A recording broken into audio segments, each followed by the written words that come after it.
I wanted to be with someone more than I wanted to value myself. And that's just the truth. And I feel like that's the same thing going on with this woman who has gone viral for ironing her husband's clothes for him to go to cheat on her. Yo, party people, it's Ashley of SingleWomenChronicles.com, where I provide a safe space for single women to heal, grow, and thrive. And today's terms every single woman should know is self-worth. Let me use it in a sentence. She ironed his clothes while he was on his way to his mistress's house because she had low self-worth. What does self-worth mean?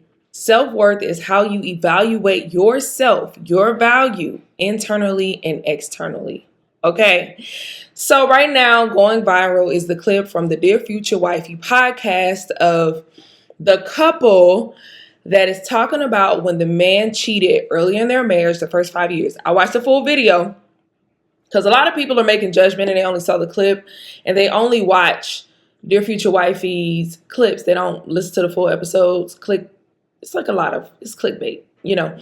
But I guess they thought this clip would eat. I mean, Laterris is eating because he's getting viewers, but maybe he's not eating how he thought this would eat. But basically, the lady said that she got married to this man, I think at 18 or 19, and she knew that she wasn't the only one. So there were times where he was talking her crazy. He was calling her name. He was saying he hated her and all of this stuff. And she was just staying there. And yeah, she said God graced her to stay. And she said that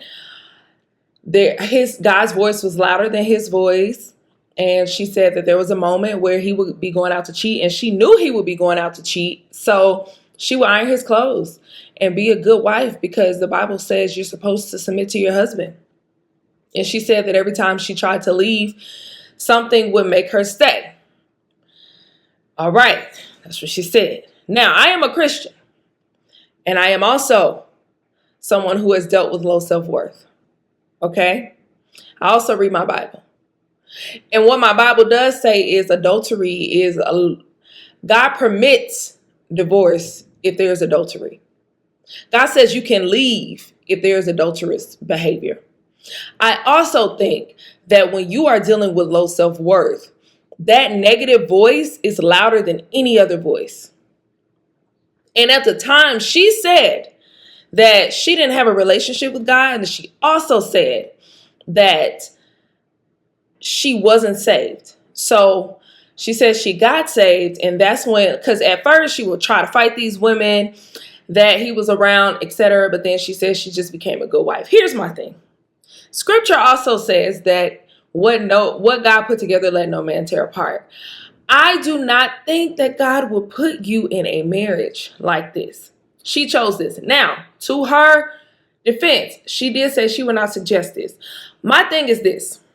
I believe you guys. Yeah, my digestive system just be going all kinds of crazy. Anyway, I believe she is conflating two things. She kept saying that God's grace made her put up with what she put up with. I don't believe that. I think her low self-worth made her put up with that.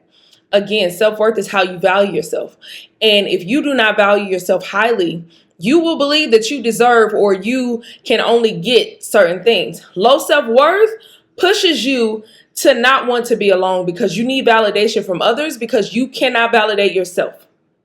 So she kept saying, oh, I didn't want to leave because every time I tried to leave, I felt like God was keeping me. No, your low self-worth was keeping you there. I know because I've been there. I literally was with a man who was cheating on me. I knew he was cheating in my gut. I wouldn't even look through his stuff because I knew if I found something, I wasn't going nowhere. I told myself, I'm going to pray myself out of this relationship. And when God gives me strength to leave, I will leave. But until then, I'm here. God told me in the beginning of that relationship not to get into it. Literally, clear as day, he said no. He said no. Clear as day. I took my stupid behind and got in that relationship. Every time I prayed that it would get better, God said leave. Okay?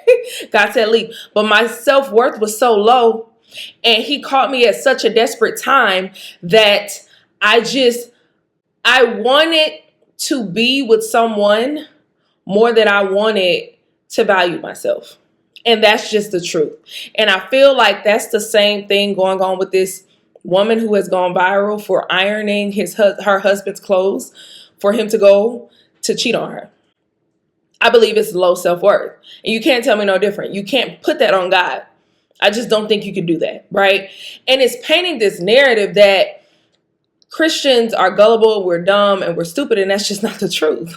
It's just not the truth. God gives us discernment. He gives us wisdom. Now, sometimes we will suffer because in life we will have troubles. Sometimes we do suffer, and suffering is not brought upon by ourselves. But many times, folks is out here suffering under their own decisions. You decided to get into that relationship. Now, I'm not saying that they never would have been married, but in my opinion, I feel like if she would have gone about her business, once that man was cleaned up, God would have sent him right on back her way. Once he was cleaned up, she didn't have to endure all of that.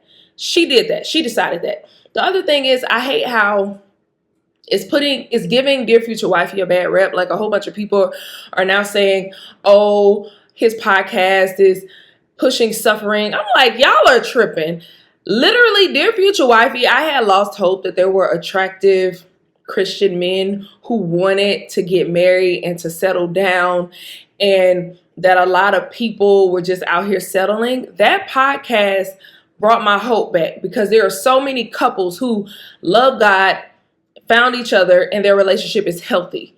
That y'all are taking, not y'all, but the people who saying this, y'all are taking this 1-2 minute clip and saying that his podcast is pushing negativity. No, it's not. Like, I know y'all don't watch it. I know y'all, it's far more healthy relationships than there are negative.